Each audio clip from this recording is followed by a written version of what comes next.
In 5, 4, 3, 2, 1, good afternoon, and welcome to the first Ladies and Babies podcast. And now we're going to get right into it. Many people, at some point in their lives, has questioned why they are the way that they are. Well, everything about oneself, may it be personality, beliefs, or morals, could be answered by looking at how they were brought up. The theme we are going to be exploring today is the impact that one's upbringing and environment has on the individual. Every single person, in some shape or form, was raised by a parent or guardian. That relationship, may it be good or bad, is what shapes and makes the person who they are and who they will become. This is no different for the characters from my book. The book I have read is called Rodent by Lisa J. Lawrence. Rodent features 16-year-old Isabella Bennett, who must navigate living with an alcoholic mother in a series of crappy apartments as they are moving constantly, all while taking care of two younger siblings, Evan and Mai. Throughout the novel, the reader will come to understand how Isabella's environment and relationship with her mother has affected her as a person. Bad and neglectful parents is not an uncommon thing. Kids and teens who endure this will grow up with some type of psychological problems and trauma. A famous and rather extreme case is the notorious Ted Bundy. For everyone who is unaware of Ted Bundy, he was an American serial killer who kidnapped, raped, and murdered over 30 young women and girls during the 70s. Like Isabella from my book, Ted Bundy had a very negative upbringing and environment growing up. He grew up believing his own mother was his sister. This made it very difficult for him to trust others. Ted Bundy was raised by his grandparents. Ted Bundy's grandmother suffered from depression and an anxiety disorder, and so was neglectful towards Ted. This neglect is what causes Ted to have unnecessary guilt, self-anger, and low self-confidence issues. Similarly, Isabella experiences the same thing. Her mother would be often passed out drunk, incapable to do anything, and would neglect her. Therefore, Isabella had self-confidence issues. This is why she does not want to be noticed by anyone when she goes to her new school. Ted Bundy's grandfather, on the other hand, is described as someone with a very bad temper. He was very violent, and Ted Bundy experienced physical and psychological abuse at the hands of his own grandfather. This abusive and neglectful behavior from his grandparents is the reason why Ted Bundy later in life was very apprehensive towards his stepfather and would provoke his stepfather, causing him to strike out at Ted in frustration. The abuse is also why he develops very violent tendencies at a very young age, believing it was the normal thing. Like Ted Bundy, Isabella would see violent acts from her alcoholic uncle, and so she would often get angry and sometimes get into altercations. Both of these cases sees the impact one's upbringing has on them.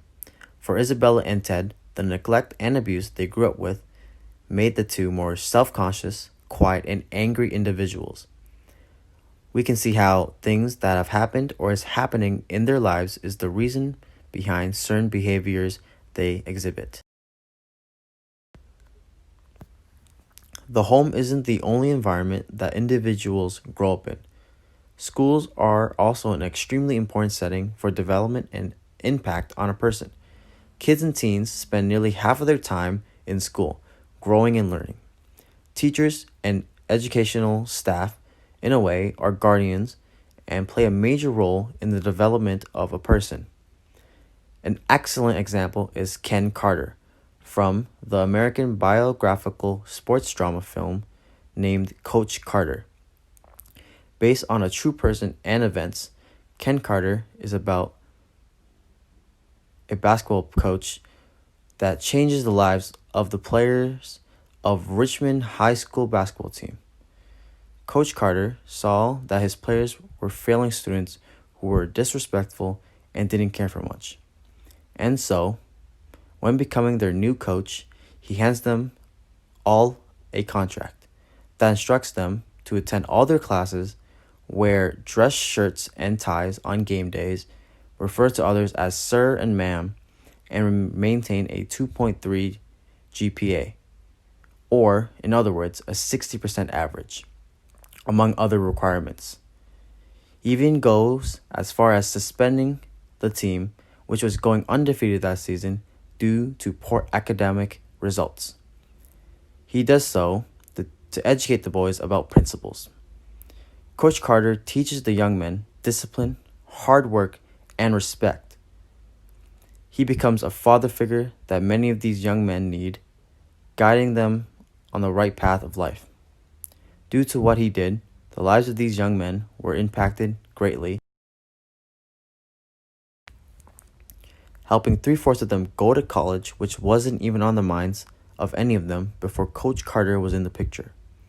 In a way, he saved their lives. For Isabella, her Coach Carter came in the form of Mr. Drummond.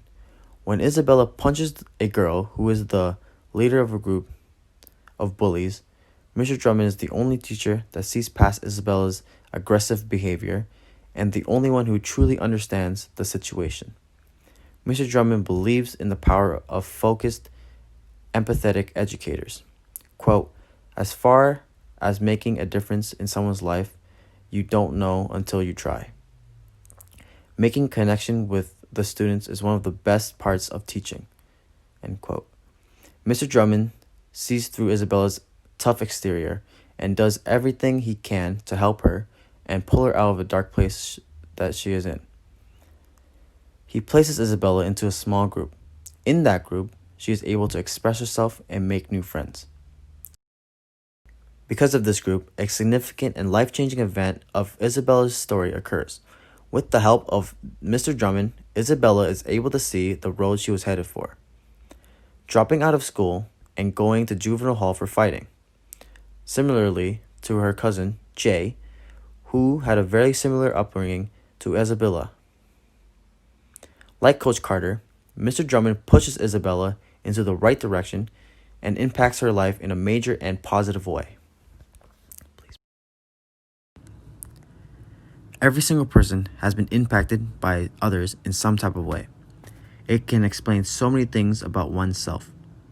With a better understanding of this and better knowledge, we can have healthier relationships and pass that on to future generations.